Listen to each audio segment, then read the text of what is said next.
What's up, guys? Brian Stevens here with Mortgage Shots. You can check us out over at mortgageshots.com. Just go to mortgageshots.com and get our updates. We have a lot of great insight on what's taking place in the mortgage and real estate space, and I think you know that, so make sure you jump on board with us.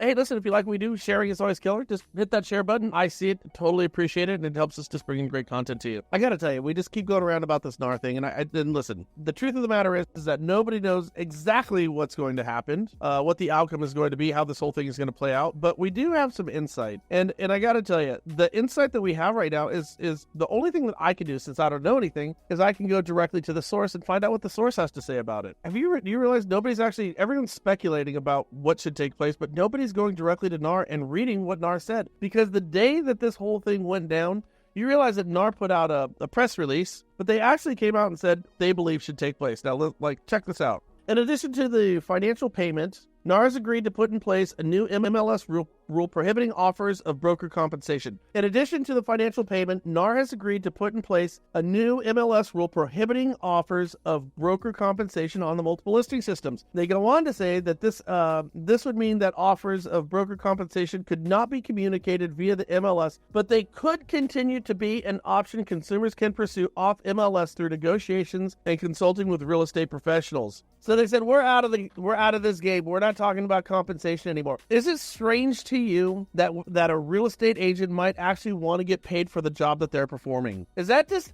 I don't know why everyone's losing their mind about this. I'm like, listen, people get paid for what they do. That's kind of how this works. The lawyers representing the plaintiffs in the case against NAR are going to get 30 to 40%. 30 to 40% of the settlement. That's a lot of millions of dollars, isn't it? Those that they're representing aren't going to see a hill of beans. We've talked about that before. Why is everybody losing their mind that a real estate agent is going to get paid? Now, NAR is and they love talking about this, how they're the oldest and biggest trade association in the world. They're also the craziest. They're also the least effective in the world. I mean, this is unbelievable. If you have a trade association, what do you think would be their number 1, 2, or 3 duties over there? If you have somebody representing you in a union or a trade association, what do you want from them? Well, I've got to think right near the top of that list is going to be, I want my trade association to protect my ability to earn a living. If you can't do that, then why am I giving you money? Now, NAR has just come out and said, oh, we admit no wrong, which I think is just absurd. And then they go on and change their entire model, which is admitting guilt. That's what it is. We're not guilty, but boy,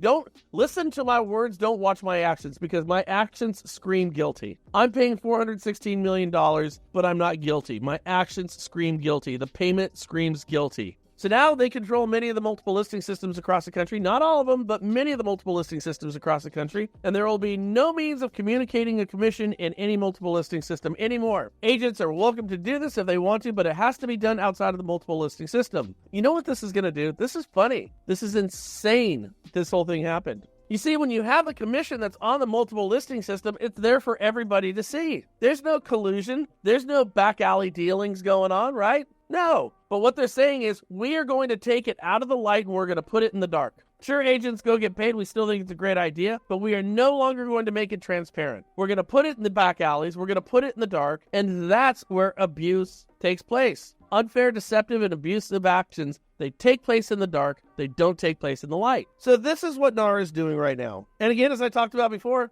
they opened the door for this. They absolutely opened the door for this. Did you know that this was prior to the settlement, but it's when everything kind of started really going all cattywampus on us. But 27% of agents are now considering joining a new trade group. It's a trade group called Intel. Don't know a damn thing about them. But they can't be worse than NAR.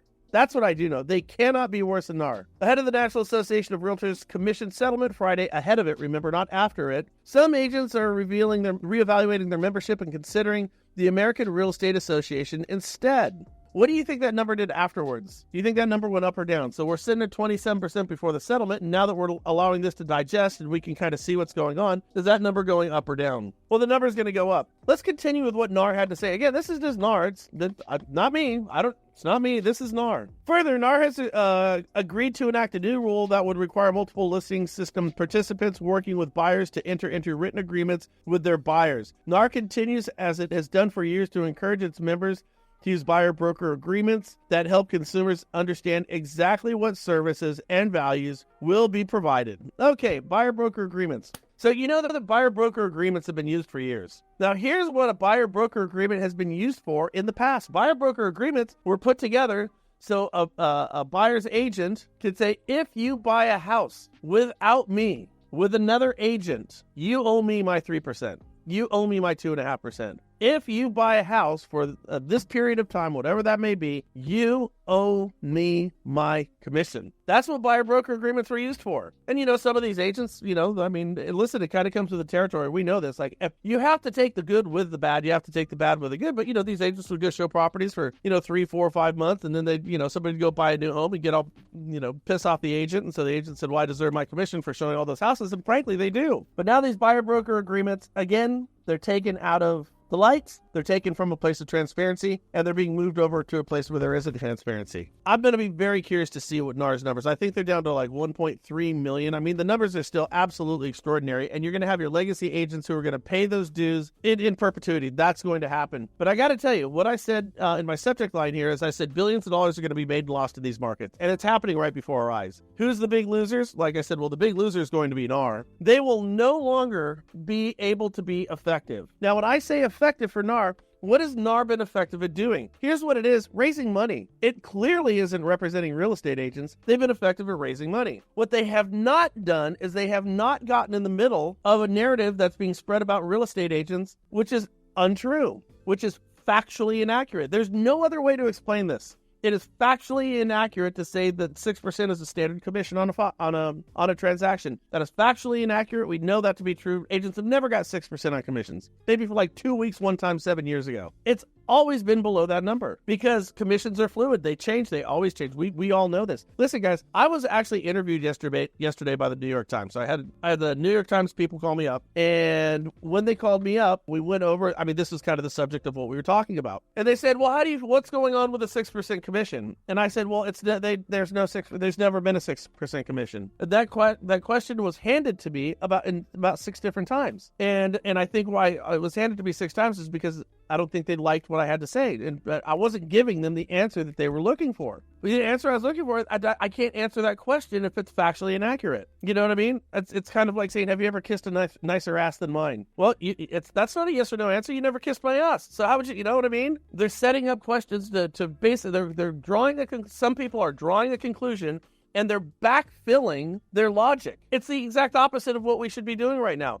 You gather your data, you draw your conclusion. But what we're seeing is draw your conclusion, then gather your data. This was plain and simple a money grab. It was. I believe it was orchestrated by those who intend to fill the vacuum, as I spoke about on my last live. There will be a vacuum that is created as a result of what's taken place from this lawsuit. We needed the blood-sucking attorneys to go out there and make sure that this take place, sully the reputation of every real estate agent, create a void in the market, which will be backfilled with the alternatives out there. And who are the alternatives? Well, we know who the alternatives are. It's the OfferPads, Open Doors of the world. This is a letter that NAR sent out to all of its members. And this is from Alex Lehall. NAR continues to deny any wrongdoing, which is categorically absurd. NAR has long maintained, and we continue to believe that cooperative compensation and NAR's current policies are a good thing that benefit buyers and sellers. Then why aren't you doing anything about it? If you believe those words, that's a paper dragon. Why aren't you doing anything about it? They promote access to property ownership, particularly for lower and middle income buyers. Stop right there. Lower and middle income buyers. Who are going to be the ones who don't have any form of representation? It's not going to be the rich, because I'll tell you this, and I saw Shannon Off on here. I believe we had a conversation in the past about this, but here's the thing. Your clients who are well-to-do always want representation, and they get representation, and they're willing to pay for representation, and they're not going to bitch about it. Who's going to lose out on the opportunity for professional representation on a transaction? It's not going to be the rich. It's going to be who always suffers the consequences of these policies that are ill thought out. The term in real estate and lending that has just become synonymous with us is unintended consequences. You're going to hurt precisely the people that you claim you're trying to protect. Underserved communities, low to moderate income borrowers. The cooperative compensation, NAR's current policies are a good thing for buyers and sellers. They promote access to property ownership, particularly for lower and middle income buyers who can have a difficult enough time to save for a down payment. With the settlement, NAR is confident it and its members can still achieve all these goals. So it sounds like they're continuing to deny any wrongdoing. The purpose of them settling is to protect us from the copycat lawsuits and hoping to put an end to these these type of lawsuits. I really appreciate that, Alex. But the truth is this going to end copycat lawsuits, or is this going to encourage copycat lawsuits? Because I know if you belly up and scream uncle once, you're going to belly up and scream uncle twice. NAR has not done. NAR has not changed my ability from the state of California to go ahead and sue them too. Why can't I sue? No matter what happens in Missouri, they can't stop my ability to sue out here. And you think these lawyers don't know this? I've said it before, guys. I'm telling you right now, if there's any meat on the bone, there's going to be a lawsuit. So who's going to be the big winners and losers? It's really simple. All you have to do is just look at this plainly and simply and just make logical deductions. If lawyers sue and they're looking for money, they're going to sue those who have money. They're going to sue those who have big targets, because everybody has capitulated. Everybody has admitted fault through their actions. Everybody has settled every single lawsuit. Real estate companies, real estate brokerages, and NAR are having a hard time, impossible time, if not getting any type of insurance coverage. Nobody wants to insure you. Listen, you go have 6 DUIs. Try to get insurance. I'm thinking if you've had 6 DUIs, there's probably a good chance you had 7 DUIs, and we're not going to insure you because you have a high chance of getting in a wreck. Well, right now, this industry is a wreck. Right now, they're banging each other all over the place. These lawsuits are going to continue, and when you don't have insurance policies, you settle because you can't afford the cost of the lawsuit. This is where we're at. This was, by the way, I'm assuming, was the legal advice that all of these brokerages got. This is the legal advice that NAR got, and look where they're at. And I'll tell you what. There's 2 ways that NAR suffers here. First of all, it's gonna be a bloodbath when it comes to their memberships. Renewals they're gonna tank. Agents are getting out of the business, and those who are left, most of them are smart enough to see what isn't taking place, and most of them are smart enough to not to continue to pay those dues. So they're gonna take a bath there. But there's one thing that I did say earlier. I said, you know what NAR can do? They've already lost the battle here. Their days are numbered. I believe that. But what NAR had the ability to do, I said this a few months ago. I said they have the ability to go down fighting for the right thing. That's what they did. They could go down fighting for agents and go down fighting for what agents have done. With their last dying breath, they could have saved their dignity. They could have. They absolutely could have. They could have defended this down to their last dollar, saying, nope, I'm not going to back off what agents do because this is the right way to do business. This is how we've conducted it for the past 70 years. And oh, by the way, let's have the real conversation that nobody's talking about right now. When these agents are gone, the cost of all of this is going to be higher. And you can already see the writing on the walls. I'm seeing it right now. I've been confronted with a number of different companies who have solutions for all of this that don't require any type of representation or any type of commission. I get it. You want to get rid of the commission because we want everything, a turkey in every pot, and a free pony in every backyard. I get what we want to do. I get what our politicians are trying to do. I get what these lawyers are doing. I get it all. But what we're not talking about is you don't want to pay the commissions. With those commissions comes representation. Now, if you're an agent, I want you to think about this here, guys. I'm not even talking about the buyer side agents who the vast majority of their money showing people properties because you don't get the listings because you haven't been in the business long enough. I get it. You hard sled in the head. I don't think it's going to be as hard as you think, but let's just call it hard sled in the head. I want you to think about this. If you're somebody who primarily lists properties for a living, think about this. Your insurance is going to be a hell of a lot more difficult. It will. Your premiums are going up. It's going to happen. But I want you to think about this. You have your legal and moral obligation to your seller, right? You need to get them as much money as you can get for their property, and you need to fulfill whatever their requests and desires for your representation is going to encompass. Probably more money. Now, you're going up against one of these lower middle class, low income, underserved community buyers who's coming to your property. They don't have any representation. What's your job? What do? Here's what you do. You take them to the cleaners. That's your job. That's your fiduciary. It's not to negotiate a fair deal. Your job is to do the best you can do for your client. That's it. So your job is to take that person to the cleaners. And I got to think that just got a hell of a lot easier now that they don't have a real estate agent. I got to think that. And we know that to be true. Here's the question you ought to be asking yourself. So somebody goes and buys a house. You're the listing agent. They end up paying $10,000, $20,000 more for it. Now there's a group who gets together and says, well, hold on a second. I still got screwed by a real estate agent. Is your legal standard, is your legal position as that listing agent, has it been compromised because you don't have an agent representing that client's best interest? Did your litigious position just become a little bit more precarious? And I think the answer is yes.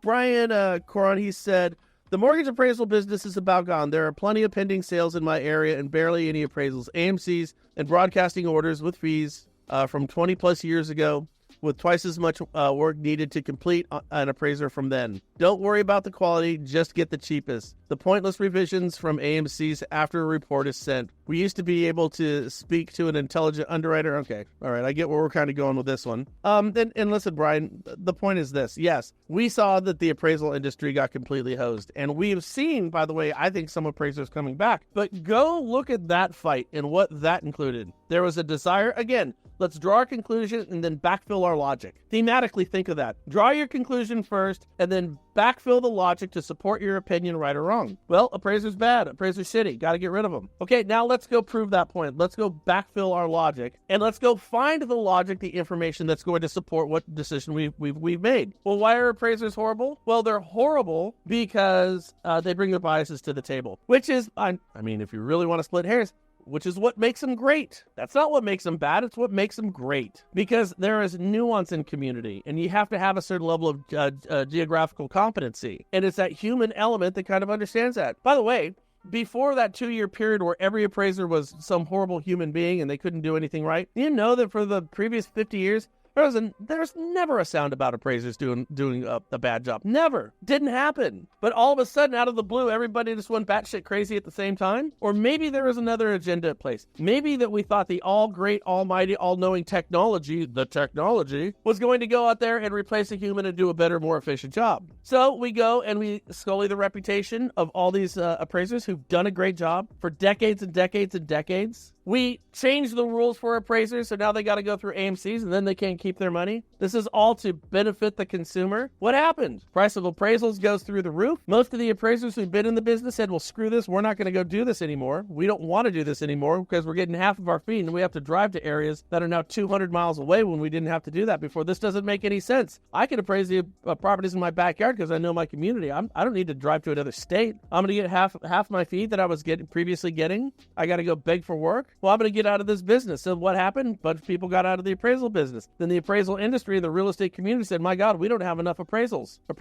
Then what happened to the cost of appraisals? They went from $350 to some cases $2,500 a piece. That's consumer protection because there are no longer any appraisers to do the appraisals. So then they said, okay, so now we're going to go ahead and create algorithms we're going to put in place just like Zillow did. And that worked out so swimmingly for them, didn't it? We're going to create these algorithms and we're going to come up with automated appraisals. Where are those things at right now? How are they doing? Not saying there's not a spot for an automated appraisal, but maybe not on a purchase house where you have a 97.5 LTV. So now we get these automated. All right, great. So now we got an automated system. Are they going to tell me what the house is worth? Here's my question. When that renter who left that house, did they flush quick set cement down the toilet and put it in the drains before they left because they were pissed off? Because that's what they did back in 2008. I don't know. Was somebody in there cooking meth? I actually did an interview with a lady who she had a company and they would go into these houses, these meth houses, and they'd have to take them down to the studs, fumigate everything to see if they could even make them livable again. But an automated appraisal doesn't do that. Anyways, the whole thing went backwards.